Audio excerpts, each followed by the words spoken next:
So, Josh, it is awesome seeing you here today on the Art of Encouragement. Of course, my name is Nick Patterson. I and Mark Gai host the Art of Encouragement each and every week at 10 o'clock on Friday. So glad that you're here today. You're willing to jump on with us today. Um, you are an amazing coach, and I've gotten to know you over the last year or so. And one of the things I see in you, Josh, is authenticity. Authenticity. We're missing that a lot in our world today. How do you think that you encourage people through your authenticity, sir? I encourage people to find their authentic self by making space and listening to them. I think having a strong practice of just really listening to people without going into my story or my own thing. When I'm coaching someone, for example, if I can really be present and listen to them, they're going to feel it and they're going to be able to go deeper into their own truth and share that in a more, I'll say, easy way, just have easy access to it. Okay, awesome. And I know a couple weeks ago when you and I were just kind of casually chatting after a meeting we were in, you mentioned that you were being more focused in your approach. You want to help, you want to coach everyone, but you're Yeah. finding your niche. You're finding your niche. How do you feel that finding your niche and finding your select group of people helps you to be more proactive, I would say, in helping them, but also equipping them for the tools they need for success by sectoring it? Yeah. Well, I can't say I'm an expert by any means. I, hey there, it's Mark, right? Hi, Hi. Mark. Welcome. You look Yes, nice hello. and dapper today. We'll go ahead and welcome you here. We'll get back to Josh here in a second. Let's welcome Mark Guy, the one, the only. He's the man with the plan. He's the man of action, and he is our encourager in residence here. So thank you for being here, Mark Guy. How Thank are you? you. It's always a pleasure. Good to see you, Nick. Hello, nice to meet you, Josh. Welcome.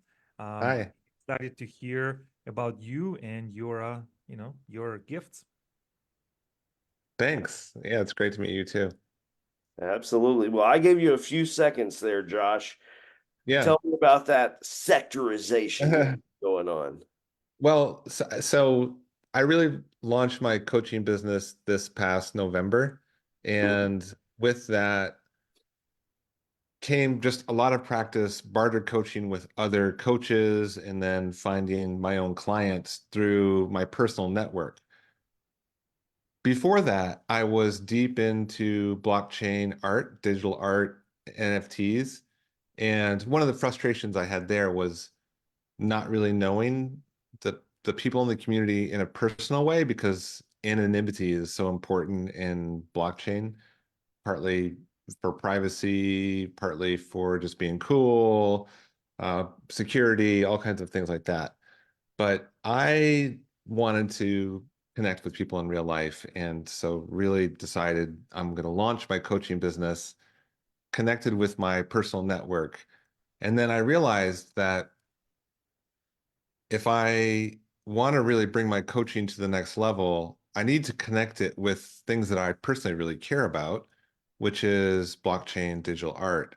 So I decided I'm going to pursue companies that are developing blockchain products and bringing emotional intelligence coaching to them. I'm in the very early stages, so I can't say I have a lot of stories to share around that yet, other than I'm reaching out to VCs who are investing in blockchain companies and really just trying to come at it from a space of not knowing and being curious and not projecting my solutions onto them and telling them what I think they need. It's really a matter of listening right now. So I don't know if that answers your question, but that's kind of where I'm at with my niche focus for coaching. I'm really in transition right now and discovering what my my perfect clients will need. So you mean you don't have all the answers? You haven't found your full way yet? You're on your path to success, That's but right. then you're still encouraging people along the way? That's right. Okay. So you hear it right now with Josh. He has not figured out his perfect solution yet, but he's proactive. And I'll tell you, he encourages so well through his presence. He is there. His personality, whenever we connect and that sort of thing, it is one of total cohesion. He wants to make sure that the group has what it needs over his individual wants and needs. And I appreciate that so much about Josh and every interaction with him. But he hit Same. on something that Mark does so well. And I want to, Mark, if we can jump to you now. He said he listens. He listens. He doesn't just project, you need to do this and that, but he listens. You are a master of that, Mark Guy, and you really are. How do we go about listening effectively for people in a way that can encourage them, but in a way that maybe makes it pragmatic for people? Maybe they can't see the forest for the trees. How do we listen and how do we help others listen? Mark Guy. Oh, such a good question, my friend. As you know, there's so many people in the world with different personalities, with different ways of communicating, um, sending information in the way to receive information. And there's a lot of difference. And what I have learned is that you cannot have the same approach to everyone. You may have the same values, but you have to be fluid in your approach because there are some people who make quick decisions. Okay, come on, come on, come on, let's go, let's go, let's go. Okay, I need this yesterday. I need to do this tomorrow. And especially in business, speed is an asset, is a feature. And then there's some other people, I would call them enlightened. They're a little bit slow. Okay, more calmness. Let's talk things out. Let's breathe things out. And you, as a communicator, we have to recognize the way that different people communicate and adjust to that so they feel heard and really listen to. What I have encountered is, you probably know this famous American author, Gary Chapman, Five Love Languages, and many, many, many other books from Chicago.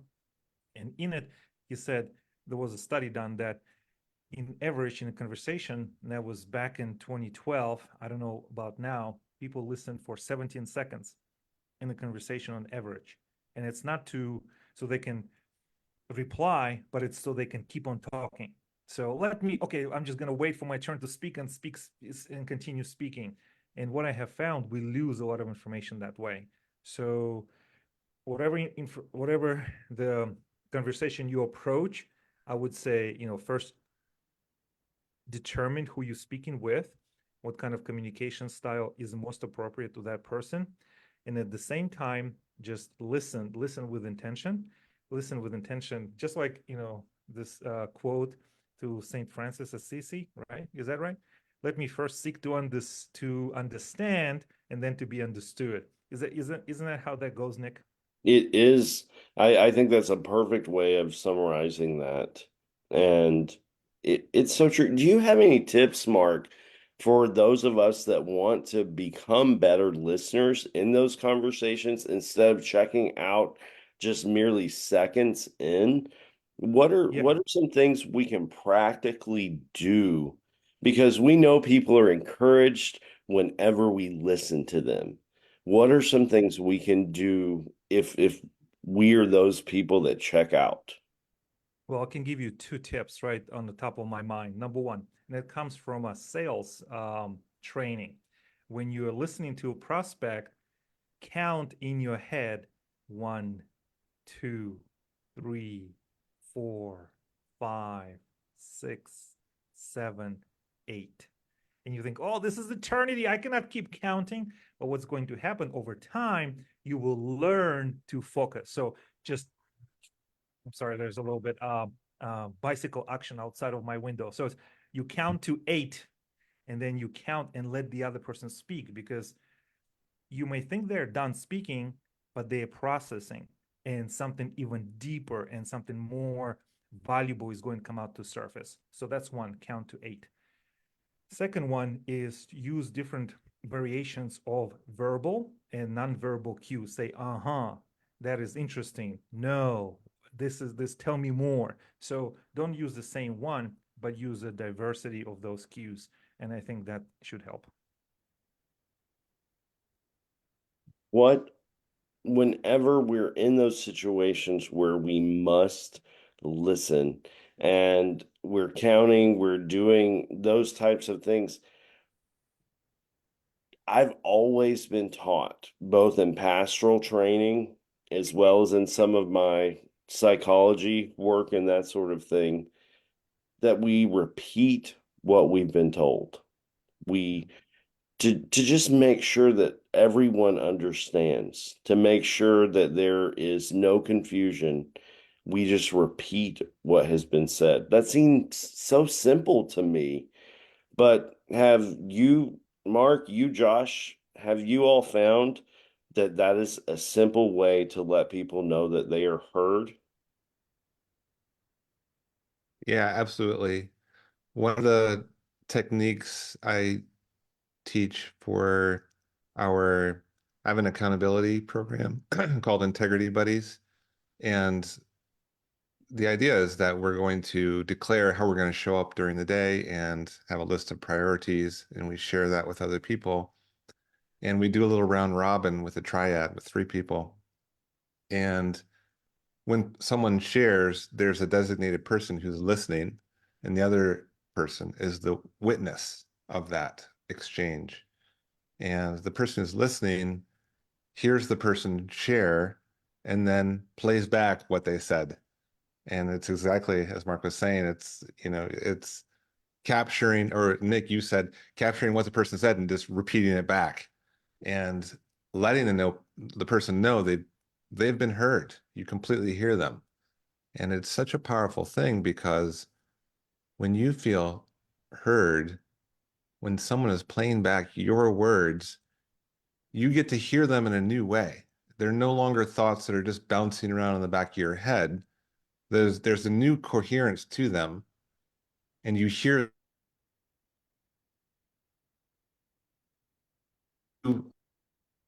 yourself about what you've just said in a different way than saying it. You hear those words come back, and they have a new meaning. It's very powerful. Okay. I love what you said there, Josh, that they're witnesses to the exchange. Mm. I fully believe that people emulate those that they look up to. I fully believe that people emulate those they respect and those they desire to be most like. So, in our world of encouragement that we're championing here, if people see us actively listening and being good listeners, I fully believe that they will take those skills they see us utilizing and they're going to notice. They're going to notice when they feel heard. And I believe that they're going to try and incorporate some of those actions into their own leadership ability, because if it makes them feel valuable, I believe that if people are really wanting to be better leaders, they're going to take that exchange, as we called it, and they're going to want to give that to others.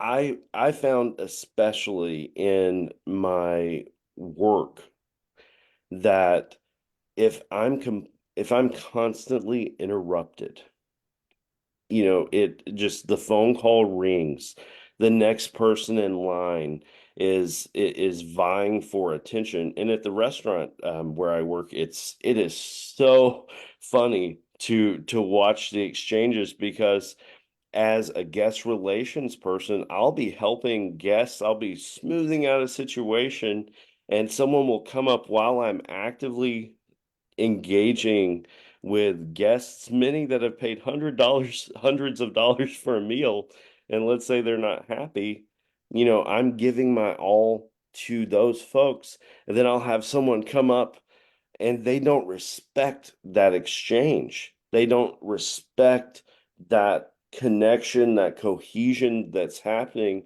And I found that it's kind of like a balloon that's popped. You know what I Mm, mean? If someone, hey, Nick, I need you for a second, and we're right there at the end of that exchange, it ruins everything that's been mm, done. And mm, and getting that exchange back from an authentic place. And that's key there because I can just go back into the company mindset and I can say all the things that I've been taught to say.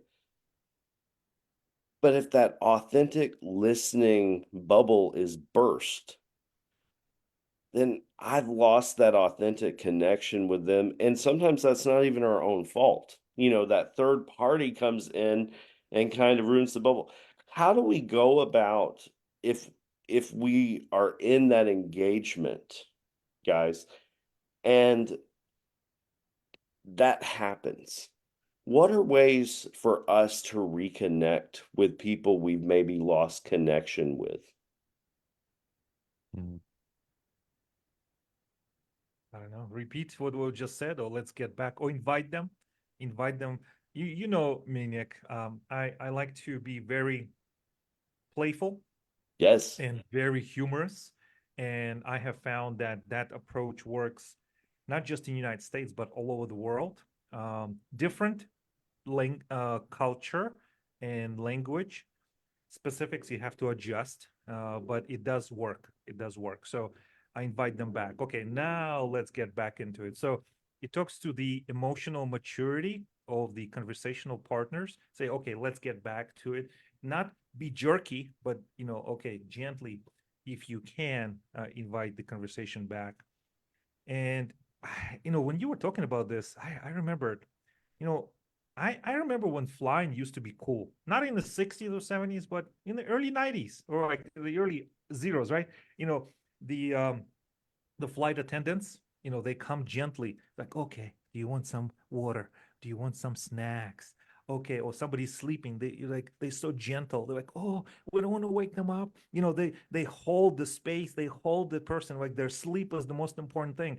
Damn, all the regulations, but they have to follow it. But that's what I'm thinking. You have to be gentle. You have to be, like be like that, be very gentle and keep the space of that conversation, just like the flight attendants used to attend to the flying public.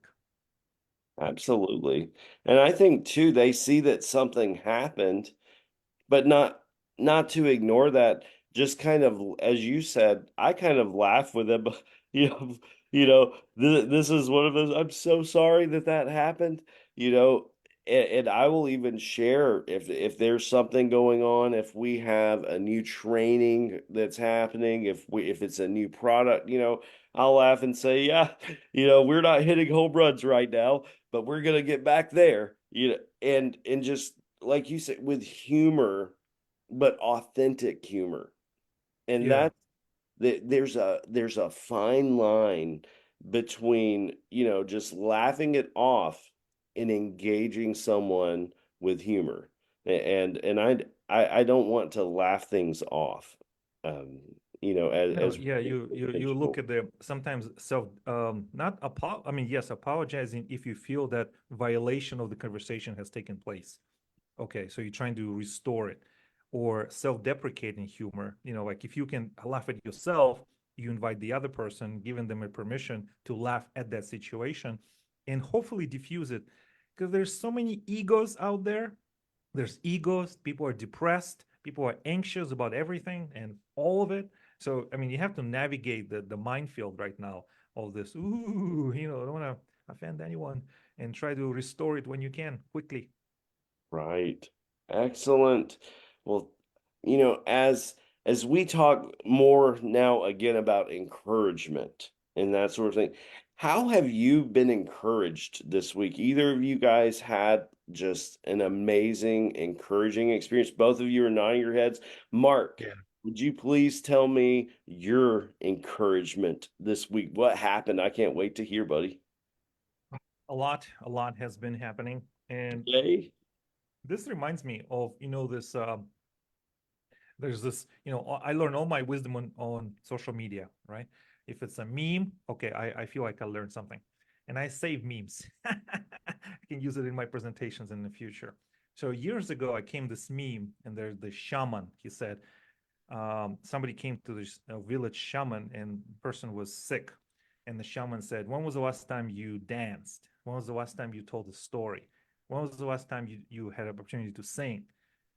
And the person said, I don't know. So every day you have to find a chance to dance, a chance to sing, a chance to tell a story, and a chance to laugh. I like to, like you can dance in your kitchen with your partner, or if you live alone, do it by yourself. Just turn on like 2, 3 minutes. It's such a great gist to your day. Your favorite music, and it depends on what kind of shape you are. You feel great for the next few hours. So I encourage everyone to dance if you can. You can also do dancing sitting. I have to stand up and then tell a story. Next one is to laugh. I do laughter yoga. All over the world was online. So laughter yoga, I do it in the woods. I do it with the kids, with everyone, and it's amazing because you laugh, and there's belly laughs, and it just, reverberates in your space. So my question is, did you sing today? Did you laugh? Did you dance? Did you tell a story? So that's my encouragement. Okay, I want to stick with you for a second here. Uh, This laughter yoga, yes, sir. I'm loving it. I used to be part of a group called the Laughter Society. Not even joking, where once a month everyone would get together and we would laugh. People would bring the worst jokes you've ever heard in your life, and you had to, they were so bad that you had to laugh. They would have different skits, different music. The first time I went, I was asked to accompany a really silly song on the piano, but I loved that.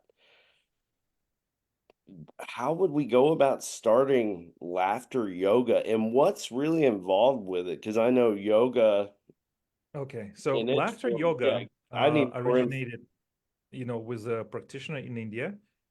He wrote a few books. He's an originator, and now people who practice it called laughter yoga ambassadors. A lot of classes are taking place online, in person as well. Usually, there's no fee, but sometimes there's a minimal fee. I know two practitioners in two different countries, one in the United States, where you get together with a group of people and you follow the leader, follow her.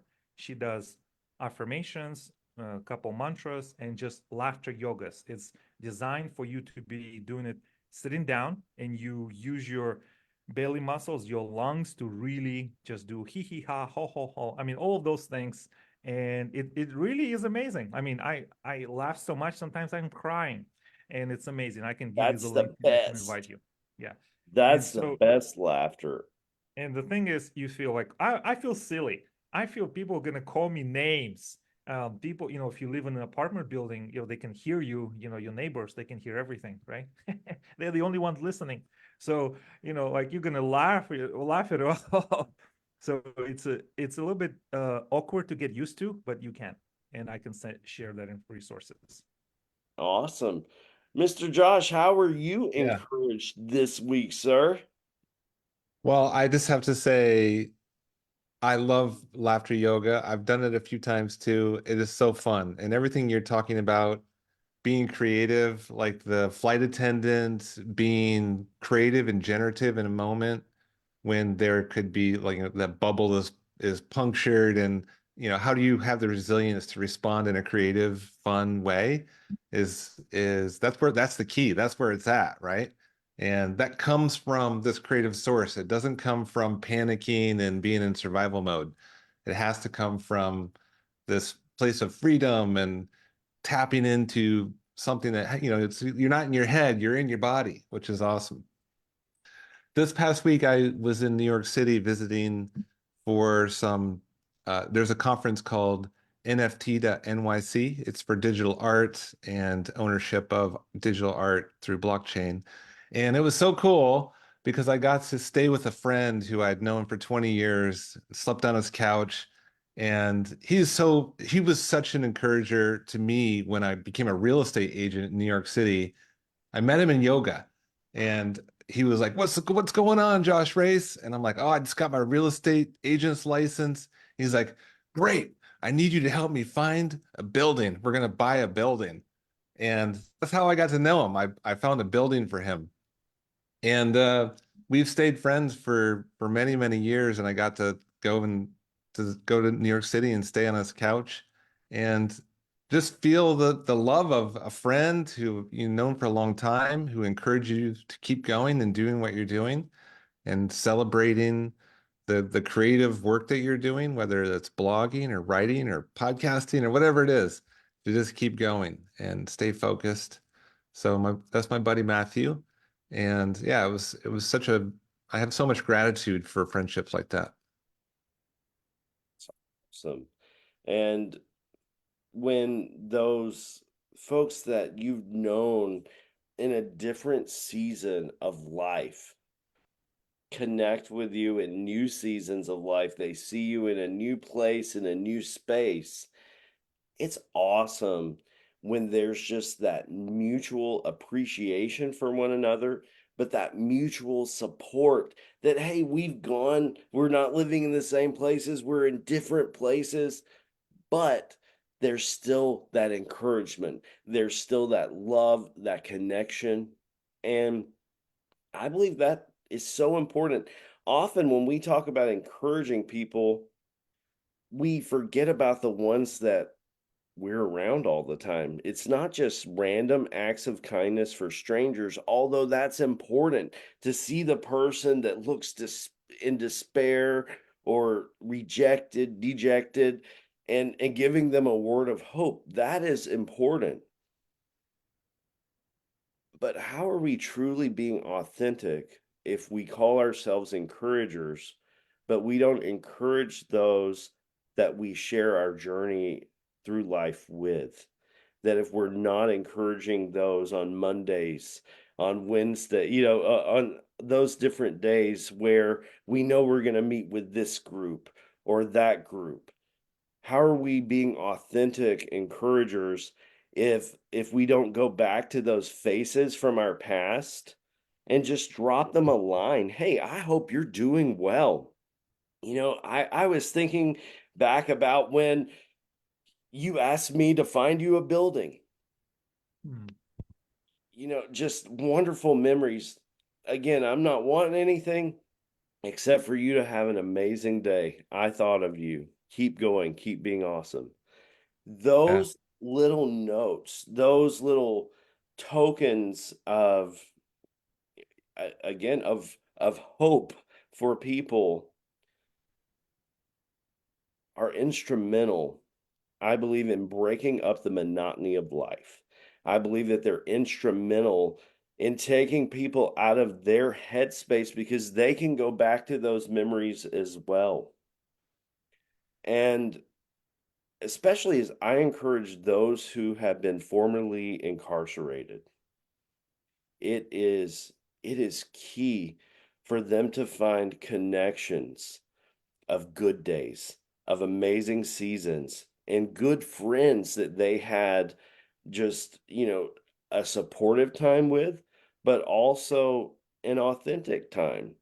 And to get them to go back and see your whole past was not horrible.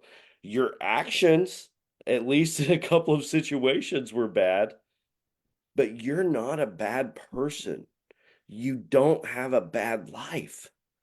And whether people have been incarcerated or not, I think our audience needs to hear that today. Regardless of the choices you have made, today you are here with us. You are listening to this message, and you need to know that you are not just the sum of your mistakes, you're the sum of your entire life experience. And if you look back on your life, you're going to have way more great days than you've had bad days. You're going to have way more days where they were just kind of normal and ordinary than the days where you messed up or Mm. you made those bad choices. So don't throw the baby out with the bathwater. Look at those times, learn from your choices, good or bad, and keep going. Keep going into a new season. And I've got two amazing coaches here with me right now. You know, Sometimes we have to segment our lives. And I don't know how you guys will feel about my philosophy here, but may be making incredible strides in your professional life, and your personal life is slipping back. We've got to be balanced. We've got to be balanced, but make the choices you can. Work on what you can. Rome was not built overnight, nor were the roads that lead to Rome. Sometimes we need to work on our different segments that make up our life. And we need to put those in order because those are our foundation. Those are our profession, our love life, our family, our friends, our network, our faith. All of those things go together to create our foundation. Work on what you can. Don't get overwhelmed by trying to change everything all at once. Pick Mm. things, stick with it, make small, attainable goals and meet them, and then keep going. You're not going to get out of debt overnight. You didn't get into debt overnight, more than likely. In the same way, when we're rebuilding our lives, we're not going to get to version 2.0 the next day. It's a process and it's a Mm. journey, and it's one that we'll walk the rest of our lives. So, this week, I would love to challenge everyone to find those folks like Josh's friend that he went and stayed on the couch up in New York City this week. Find those people that have been there and encourage them this week. Encourage those people who have cheered for you. I Mark, just, oh, sorry. go for it, Josh. Oh, I just want to acknowledge, Nick, what you're doing, and Mark, you guys are in service to people and helping create a more positive life for them. And I think that's really key for anyone who is trying to, you know, build a new life for themselves to recover, is to be in service to others. Because, if you get into your own thoughts too much and ruminate about how that wasn't right, or I messed this up or whatever, you're not likely to make a positive impact like you could if you just let that go and put yourself in service of others. When you're in service of others, your own things get worked out. And so I just, you guys are a demonstration of that. And I would encourage anyone who's listening, working out any trouble in their life, to practice letting go and being in service to others. Thank you, Josh, for being here today. We were in a conversation. I said, "Do you want to hop on with us today?"